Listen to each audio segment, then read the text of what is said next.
All right. Hey, everyone. Welcome to another episode of Deep Dives. Today we have Jacob. Jacob is with Redstone. They are a relatively newer Oracle, I think, on the space. And this is one that I definitely don't know that much about. So I'm super excited about learning about this one.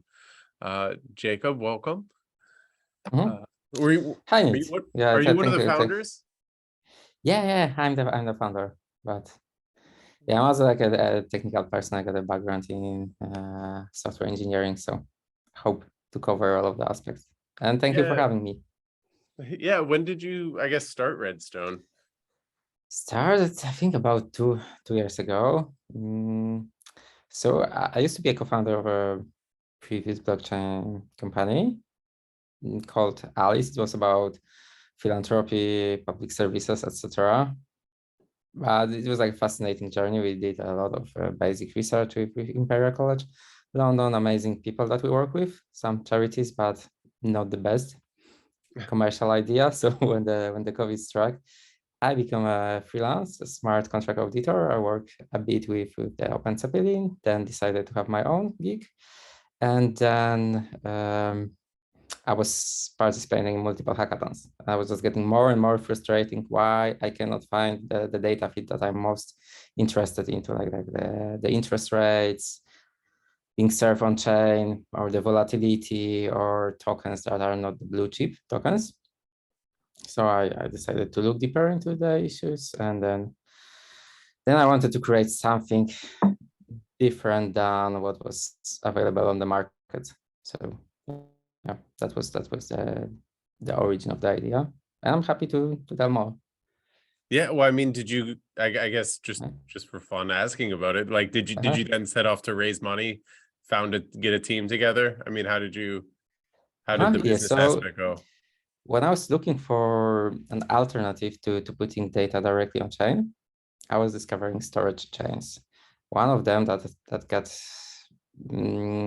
I think that was most excited about, that drew most of my attention, was Arweave. And I participated into the very first batch of the incubation program, Okay, trying to hack the solution. It was still, let's say, like a side project, part-time involvement. But it's like an amazing journey. It took 6 weeks. I recommend to anyone. There's a lot of classes, like how to create a company, how to build it, a lot of different aspects. And after the demo day, I got interest from a few VCs. So I thought maybe it's a good opportunity to actually dedicate to this project and work full time. And yeah, so that was the beginning.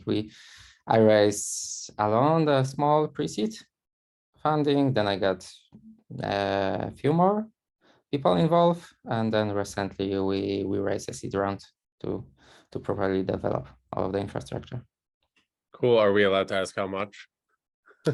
Uh, yeah, so the recent funding round was of 7 millions, but apart Congrats. from the oracles, we also built some of the basic smart contract infrastructure on top of Arweave. So Oh, yeah, cool. we also split the budget into the basic R&D, but still, yeah, it was amazing That's awesome. to to secure the funding for the further growth.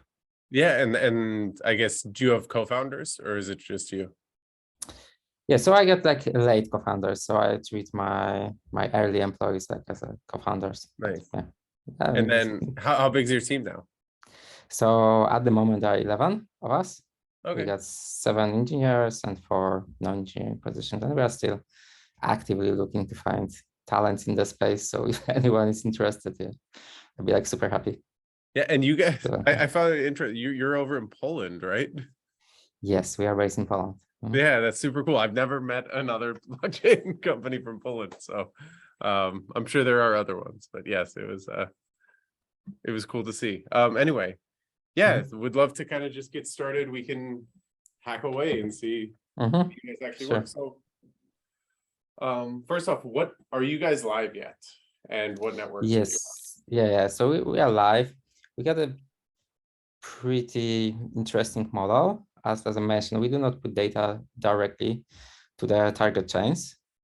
We keep them in something we call like a cache layer or delivery layer. So that allows us to take the same price packages and serve them to any EVM compatible chain. So we obviously needed to test the solution, although the chains call themselves to be EVM compatible. But if you are looking for the like more interesting stuff, like for example, ZK sync, etc. So we tested all of the details, and we confirmed that we can be used successfully on, I think, 24 chains at the moment that are EVM compatible.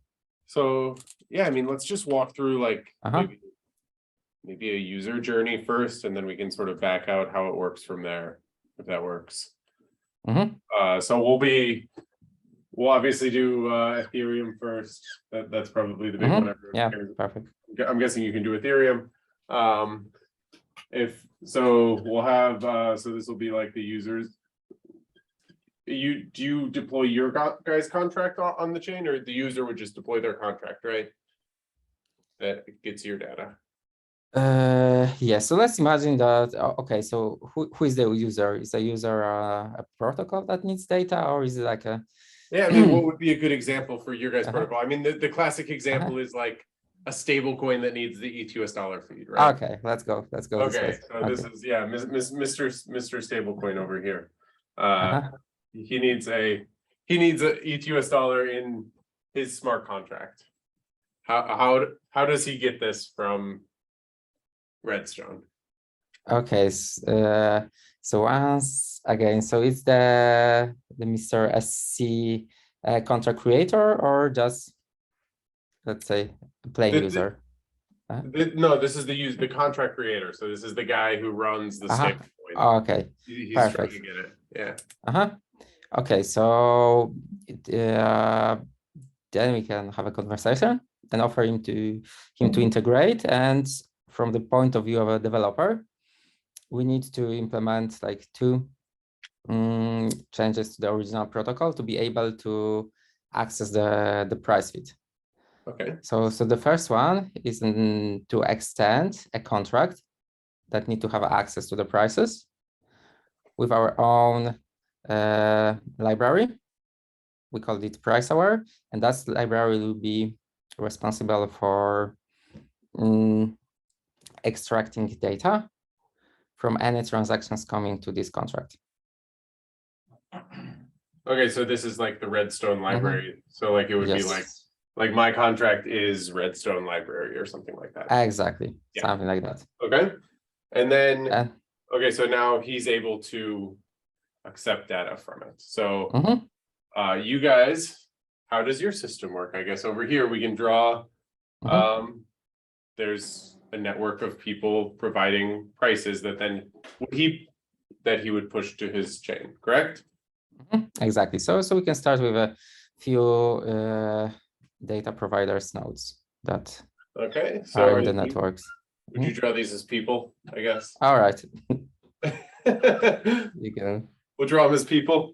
So these will be data providers, you call them? Data providers. Okay. And then what do they do? So say they know that there's somebody over here that needs the ETH dollar feed. What are they doing and where are they doing it? Sure. So they need to find the source for the data. If you are looking for, let's say, a pair of the ETH USD, then you got multiple choices. Like the obvious one with the biggest liquidity and trading flow are the off-chain exchanges, obviously. So we integrate with the APIs of, let's say, Coinbase's, Kraken's, Binance's, etc. And we also integrate with the on-chain dexes. API.Binance. So you guys would read API.Coinbase, Uniswap, Sushi, whatever. And and then each person would call these and they would take what, a median? Or something? Yeah, we got different aggregation logic. Yeah, it could be TWAPs, it could be anything there. But the median is the most popular one. Okay, so then they do this, and then what happens? Do they sign it? Do they? Yes, they need to sign the data to take the responsibility of the data quality. Okay, so then they sign. And then what happens? So now, And they need to somehow transfer that to the on-chain environment. So that's the interesting part. So for that purpose, we utilize Streamer. I don't know if you are aware of this blockchain. So it's very interesting chain. It's like a gossiping chain that got more than I think 60,000 nodes with a very limited responsibility of just taking data package, verifying and broadcasting to the network. It's something similar to Swarm. We've been exploring the space of the decentralized gossiping networks. And yeah, this we is just find Streamer. So Streamer, this is, so I guess just more nodes.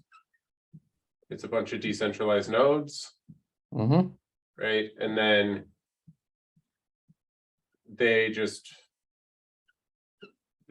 you guys would be one of these nodes and you would just broadcast it to the network? Yeah, so that's a separate network that is incentivized to pass the information. And obviously it's really hard to DDoS or attack because it's like very distributed. Okay, so your people are pushing the price feeds to the network. Okay. And then we also got like a dedicated nodes to listen to the transactions and record that on the Arweave chain. So all of the price feeds are this would be permanently stored. So this would be Arweave, and then so you would also basically push these to Arweave and store them forever, right? Exactly. Okay. So it's quite crucial to mention that Streamer is a very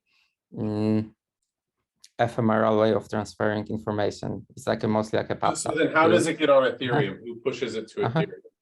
Okay, so can we draw a user? Maybe that would be easier, like someone. Yeah, well, there's this guy over here, right? Okay, so would he grab it from the Streamer? Interesting because we transfer the data through a transaction executed by user interacting with the protocol. So I think that could be helpful to draw data. So we do not push it like directly to the smart contracts. Rather, we use users' activity to carry the information. So that's something unique about our solution. He would need to grab the signed message, though, right? Yes, exactly. Yeah. So a user is trying to interact with a smart contract. So Mr. SC again, I'll draw him with the smile. Okay. And then he would pass the data from basically like they would grab the signed data and push it over, right? Exactly. And the way how we make it easier for this happy man is we extended the ethers library. So you can simply wrap any contract in the front on the front end side or using any script like a liquidation bot script to use these modified ethers and single line of code, and automatically we connect to the Streamer network. Okay. Take the data, append that to a normal transaction to the call data, and the user is carrying the information to the protocol. Okay. I think I get, and then people, it's over here on Arweave, so then people can check all the historical sign prices. Exactly. So as you may notice, the data is being transferred only when this happy person needs to execute any transaction. So what happens if there is like no activity? How can we see that the data providers are doing their jobs correctly? So yeah, it's more like for accountability. It's more like to have a watchdog and then keep the data providers cool permitted. So that's the top level architecture. Okay.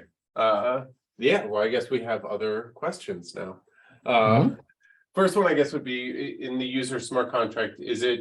Would you make it so that way only Mr. Smart Contract can push it, or would this be an open function for anyone to grab and push? It's a totally open function. Anyone can take a price feed to the smart contract. what's verified on the smart contract side, it's obviously the data integrity. So if it was signed by the trusted data providers. So Mr. It SC, verifies that. uh-huh. So this contract would verify. Data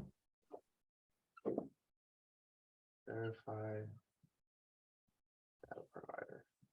So I guess where is this list of verified data providers? So this information has been set by Mr. SC, who is deciding so like which. That's it when he sets up the contract. Yes, exactly. So the creator, the operator of a smart contract, decide like which data providers are going to be trusted.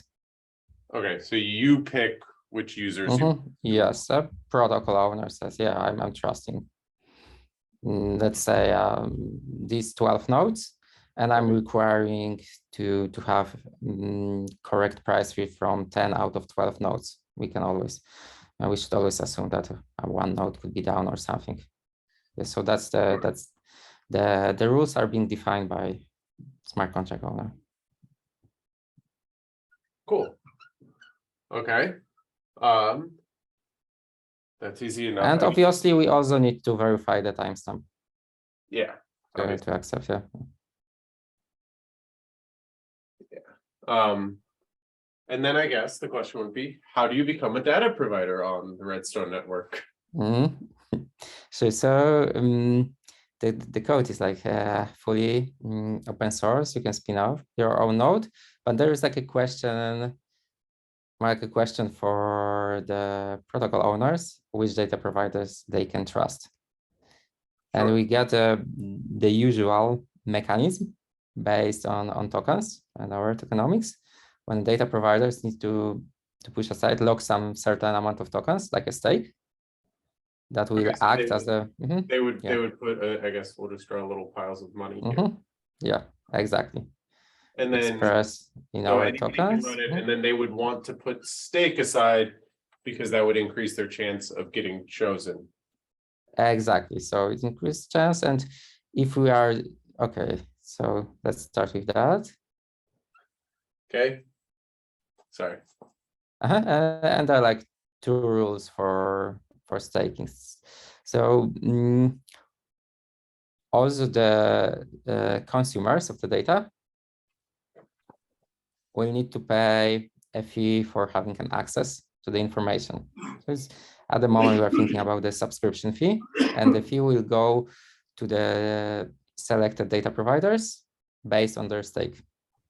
Okay. So usually, like the more you stake, the more the biggest chunk of the fees you're going to receive. Okay. And then, so you would stake, and then the fee. Where is the fee sort of? Like, can anybody view the streamer network? Where's the fee sort of, or is it up here? Like, you better be paying us the fee, or we're not going to push it to the streamer network at all. Yeah, so it's kind of off chain, if you will. Yeah, so it couldn't be realized on chain, off chain. It's like, yeah, so if there is no fee, then the providers stop performing their service more. That's the usual rule. Okay, cool. And then there's obviously a stake. What happens if they lie and they push bad prices? Exactly. So yeah, that's the interesting question. So the data needs to be published, and also we keep the information, all of that data on Arweave. That's the duty of the data providers. If there is no data, we assume that the service is down. It also could be penalized. So we take a data feed, and anyone can start a dispute, raise a dispute. The data was like corrupted. And then at the moment we use the simple token-based voting. So the whole community of the token holders should vote on that as a top level. Obviously, we have like a simple solution to. So people would then, it would come down to a vote after a dispute, right? You would say like, hey, this one data provider lied. He said the ETH price was $10,000. It's not. come to a dispute. And then it would be a token weighted vote, just straight token weighted. Exactly. Okay. Token vote. And then that would be, he would be punished, but would there be another round? Could there be like multiple rounds of voting? Yeah, so the idea is like, obviously it's quite tough to Yep. have a good turnaround. So we start with a small, let's say, quorum, and it could be escalated if there's no agreement. That's like the usual governance. Yep. process. Go back up here, dispute it again and again. And then he either gets, I'm guessing, slashed, or does he get released, or does he get like some sort of dispute fee? Yep. Exactly. So the challenger will get a fee, and that's also the value for the protocol owners that are paying for the data to be compensated. Yep. Okay. Pretty simple. It's very similar to our system. So it's I guess the question would be here. So by the way, is this, so these are redstone tokens, or what do you call them? Yes. Yeah. Okay. And what chain do they live on? So they are not launched yet, but most probably they will be living on the Ethereum as still being the most popular one. Okay, so right now, what do you guys use? Just right now we got the infrastructure, but unfortunately we need to wait for some regulatory checks to launch the token. come on, man, YOLO in, launch the token. Okay. I'd love to, but it's not. So right not now, easy. they're just signing the prices, but they're not staked, I'm guessing. Yeah, exactly. So right now we are testing the infrastructure, recording all of the data, now providing in some kind of a like pre-prod mode. Okay. In this one though, I guess my question would be, since they're pushing it here, he pushes a bad price here, and then he gets disputed here.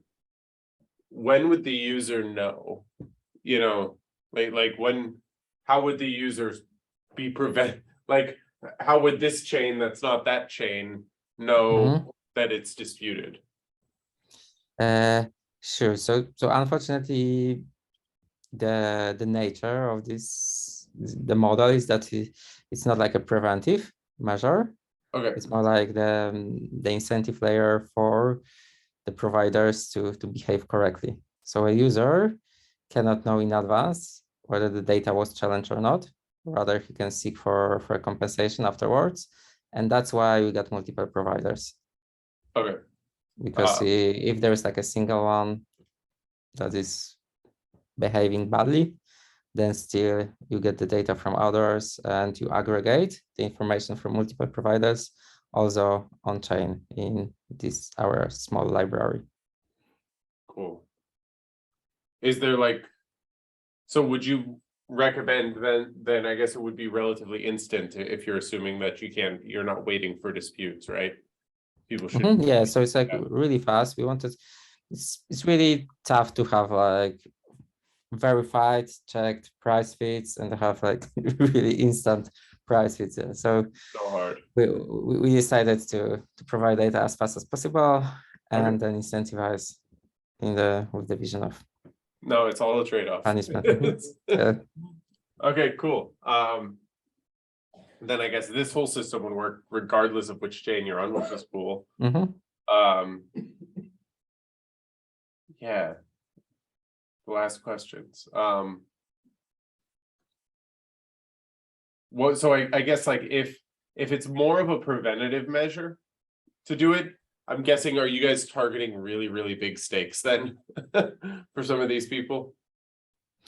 Yeah, so as I mentioned, the token is not there yet, so we'll leave it to the market. But obviously, the higher stake, the higher the probability that the data provider will be used by other protocols. So yeah, that's the basic mechanism. Yeah, and then I guess I guess what right now, if you're testing out the infrastructure, what would sort of the fee have to be on this? Because like you have to pay them. I'm guessing, do you have to pay to use Streamer, or are we? So yeah, we need the data providers. They will need to cover the running costs, obviously. But that's why we selected these two technologies, because they are extremely affordable, let's say, Okay. compared to the model of putting data directly on chain.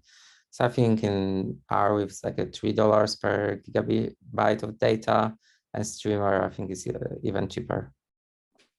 Well, You I'm want to guessing transfer the data somebody because would put that yeah. on. Like the way that I would see it probably playing out would be like, let's say Yeah, so like, the user is paying for the gas yep. to transfer the data. But as I mentioned, we use the cold data, so the cheapest way of putting the information, and the data, that's also important, is available within the context of a single transaction. So it resides in the cold data, and whenever a contract access that, the signatures are being verified.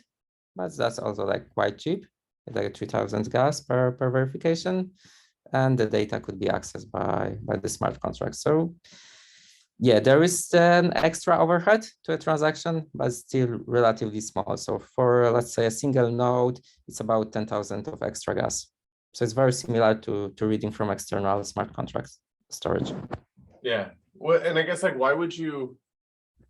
I guess the one decision that you guys took versus us would be like, you guys would use the redstone libraries versus like, why wouldn't you just? Because like right now, like you could probably see somebody saying, okay, we're gonna pay for the ETH dollar feed and charge people on the blockchain.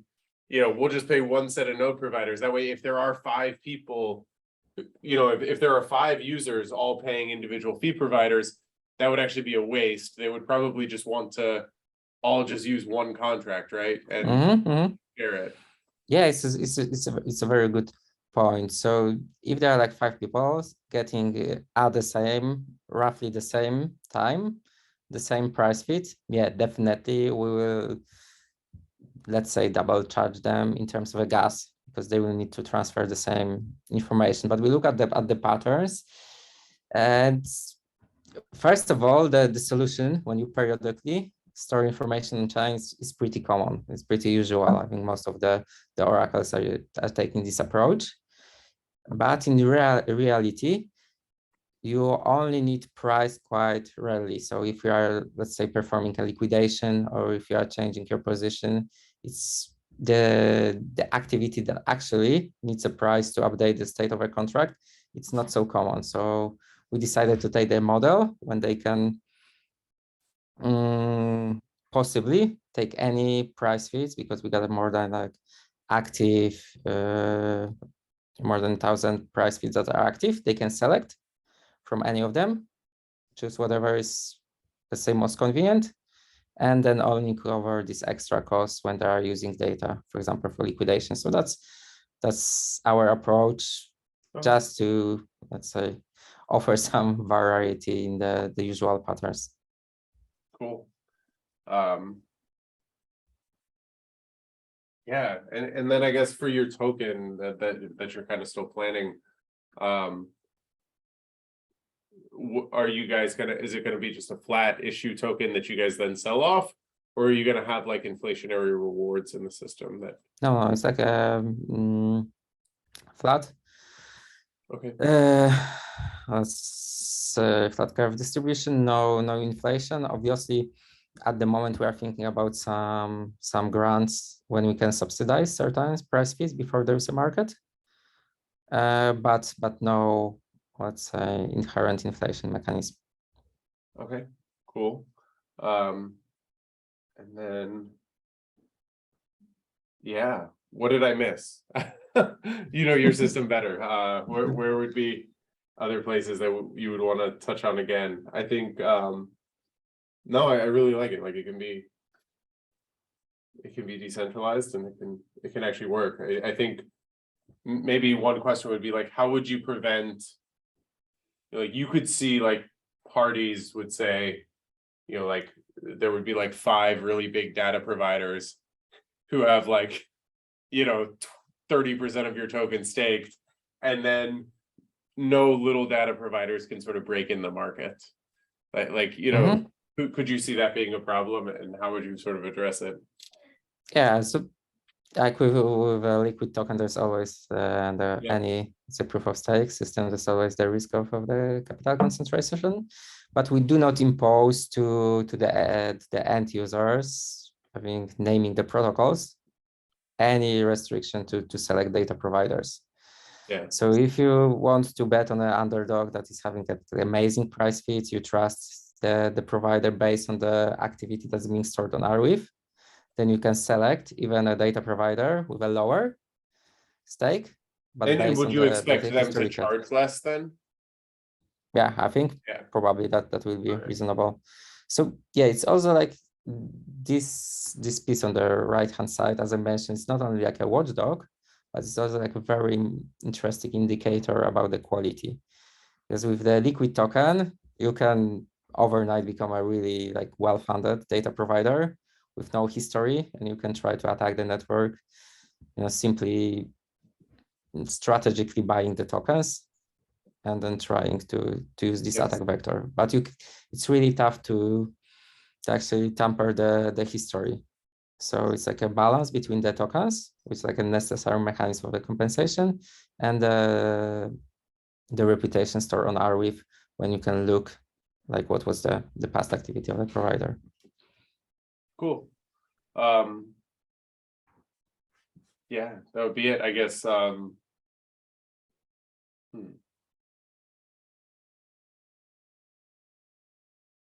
Yeah, no, I guess I'm trying to think of more attack vectors we can do on it. But this is yes, please. We yeah, no, I mean, what would have be it now than later?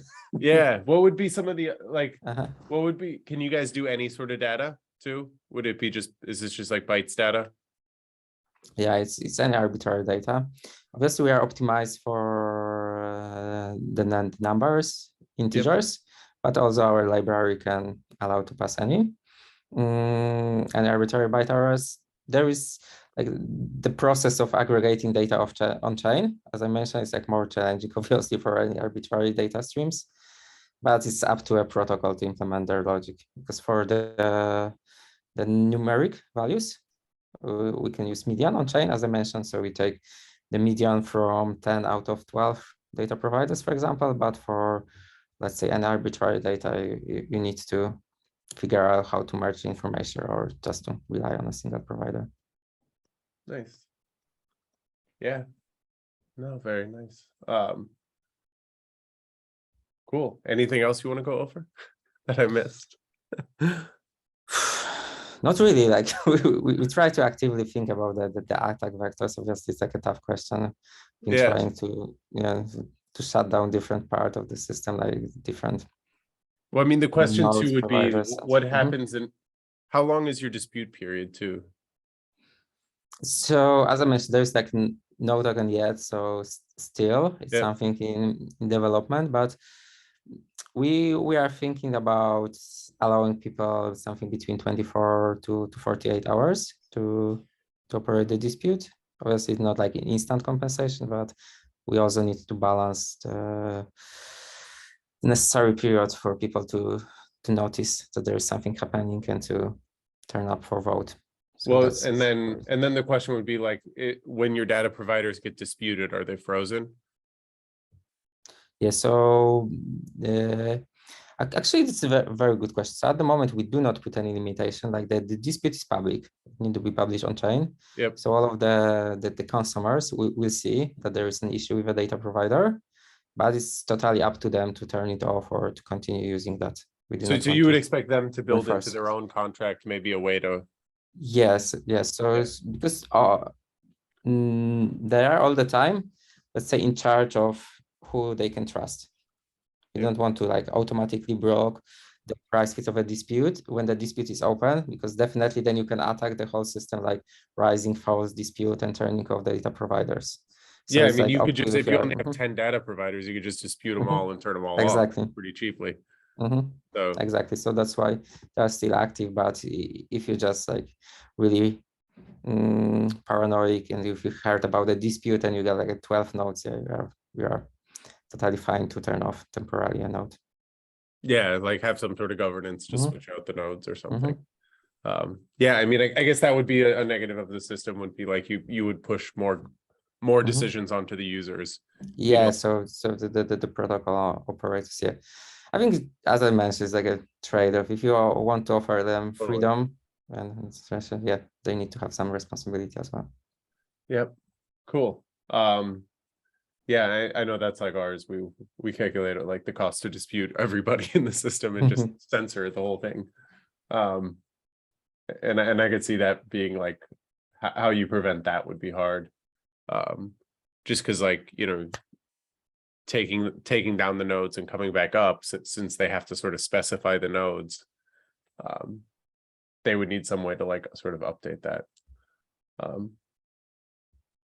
And then I guess what would the user, I guess, punish, you know, like the downtime piece? I know you had talked about like if one of the data providers just goes down for a day, is there like a set time period by you guys that would be this is No, it's disputable, we or just leave it also like a form, like the down time is like connected also to the person paying? simply, yeah, like a failure to transfer the data. So at the moment we do not differentiate between them, but that's a really good point. Probably like it will be less painful for the providers to be down rather than to provide the incorrect price. Sure.